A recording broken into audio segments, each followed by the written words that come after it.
E se eu te dissesse que o time mais rico da América Latina está a 90 minutos de um colapso histórico? O Maracanã, outrora o templo das glórias rubro-negras, hoje exala o cheiro do medo. O Flamengo perdeu o jogo de ida por 1-0 para o Lanús, um placar magro, mas que carrega o peso de uma tonelada. O que está em jogo não é apenas um troféu de prata, é a sobrevivência de um projeto de bilhão que parece ter perdido a bússola. A torcida, que antes cantava em uníssono, agora vai ao ídolo que virou técnico. Filipe Luís, o estrategista, o homem que respira tática, está contra a parede. O aproveitamento é pífio. A crise é técnica, é física, mas acima de tudo, é de identidade. Se o Flamengo perder essa final no Maracanã, diante da sua gente, o que sobra? Resta um ano inteiro de incertezas ou o fim de uma era? Eu vou te provar que o dinheiro no banco não entra em campo quando o vestiário está em chamas. E fique até o final, porque eu vou revelar o verdadeiro motivo, oculto por trás das câmeras, que fez o rendimento desse elenco estelar despencar de forma tão inexplicável. O segredo não está na tática, mas em um pacto quebrado. Para entender o abismo de hoje, precisamos olhar para os escombros de ontem. O Flamengo de 2026 é o resultado de uma soberba acumulada. Desde 2019, o clube se acostumou a olhar para os rivais de cima. O faturamento bilionário criou uma redoma de vidro, mas essa redoma começou a trincar. O Flamengo se tornou um cemitério de treinadores de elite. Cada troca de comando era uma tentativa de comprar o sucesso que, na verdade, exige tempo. Filipe Luís não foi escolhido apenas pela competência, ele foi escolhido pelo DNA. A ideia era repetir o efeito Zidane no Real Madrid. Um líder que conhece cada canto do ninho do urubu. Mas o futebol não perdoa a falta de repertório. O Lanús, um time com um orçamento 10 vezes menor, mostrou no primeiro jogo o que o Flamengo esqueceu. A fome de glória supera a conta bancária. O retrospecto recente em finais no Maracanã é assustador. O estádio, que deveria ser um trunfo, virou um fardo. A torcida exige o impossível, porque sabe que o clube pode pagar pelo impossível. Mas o que vemos é um time lento, previsível e muitas vezes apático. A história nos ensina que impérios não caem por ataques externos, eles implodem por dentro. O Flamengo de hoje é uma máquina potente, mas com um motor fundido pela pressão interna. Esqueceram que a camisa não ganha jogo sozinha. E o Lanús sentiu esse cheiro de sangue. O aproveitamento de Filipe Luís é um dos piores da era profissional moderna do clube para um técnico com tanto investimento. A crise não nasceu ontem. Ela foi gestada em cada coletiva de imprensa desconexa e em cada contratação de impacto que não rendeu o esperado. O destino agora é um fio de navalha. Vamos ao xadrez. O que aconteceu na Argentina foi uma aula de como anular um gigante. Filipe Luís tentou implementar uma ocupação de espaço agressiva, usando laterais construtores. Mas o que vimos foi um time estático. A visão de jogo que Filipe tinha como atleta parece não estar sendo traduzida para os seus comandados. O Flamengo tem a posse, mas é uma posse inútil. É o arame liso. Cerca, mas não fura. O Lanús jogou com as linhas baixas, fechando o corredor central e forçando o Flamengo a cruzar bolas na área para ninguém. A transição defensiva do rubro-negro é o grande pecado. No gol do Lanús, vimos um buraco no meio-campo que um time de Série B não deixaria. Onde estava o balanço defensivo? Onde estava a cobertura? O time parece desequilibrado. Filipe tenta o jogo posicional, mas os jogadores parecem não entender a hora de quebrar a linha. Falta o drible, falta a ousadia. A ocupação de espaço se tornou uma prisão. O xadrez mental foi vencido pelo pragmatismo argentino. Para a volta no Maracanã, o Flamengo precisa de mais do que tática. Precisa de intensidade. Se o Time mantiver esse ritmo de treino em jogo oficial, o Lanús vai cozinhar a partida. A visão de jogo precisa ser vertical.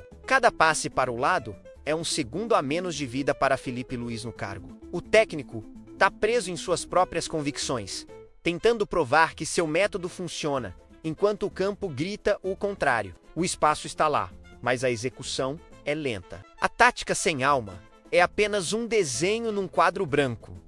E o Flamengo, hoje, é um desenho mal acabado. Agora, o que ninguém te conta nas entrevistas protocolares. O Flamengo vive um ano de eleição e os corredores da Gávea estão mais quentes que o gramado. Há uma guerra de facções. De um lado, o grupo que apoia a continuidade de Filipe Luís a qualquer custo para não admitir o erro no planejamento. Do outro, a oposição que já tem nomes de técnicos estrangeiros na gaveta, esperando o apito final contra o Lanús para disparar as críticas. O ponto de virada dramático foi uma reunião tensa no Ninho após a derrota na Argentina. Cobranças pesadas sobre jogadores medalhões que parecem estar em modo cruzeiro. O dinheiro entrou no vestiário e, ironicamente, tirou a urgência. Por que correr se o salário de 7 dígitos cai na conta de qualquer jeito? A política de proteção a certos atletas criou um racha.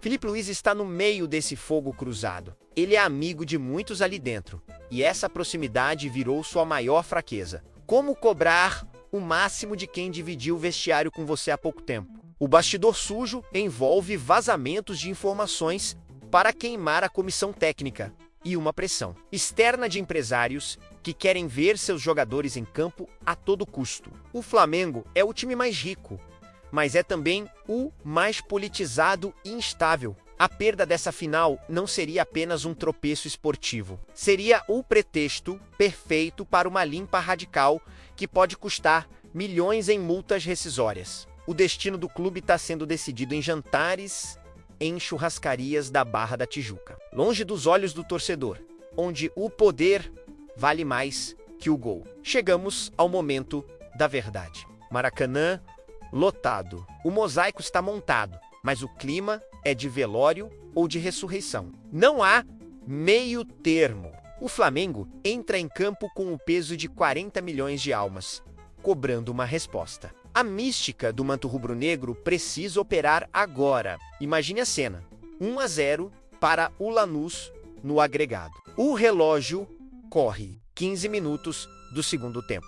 O grito da torcida oscila entre o apoio desesperado e a vaia iminente. É aqui que o caráter é testado. O Flamengo precisa de um herói, mas o que tem são engrenagens travadas. A narrativa épica exige que Filipe Luís abra mão do seu orgulho tático e jogue com o coração na ponta da chuteira. Se o gol não sair cedo, o Maracanã vai virar um caldeirão contra o próprio dono. A perda da final significaria o fim melancólico de uma aposta ousada. Seria a confirmação de que o time mais rico do Brasil está sim sem destino e sem comando. O clímax é o silêncio que antecede o caos. Cada dividida, cada escanteio carrega a eletricidade de um ano inteiro de frustrações. É o tudo ou nada. O Flamengo está lutando contra o Lanús, contra o tempo e contra si mesmo. A mística não aceita apatia.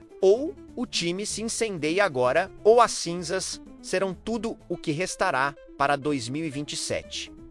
O trabalho de Filipe Luís está por um fio. E esse fio está prestes a arrebentar sob os pés de 70 mil pessoas. É o momento em que os homens se separam dos meninos.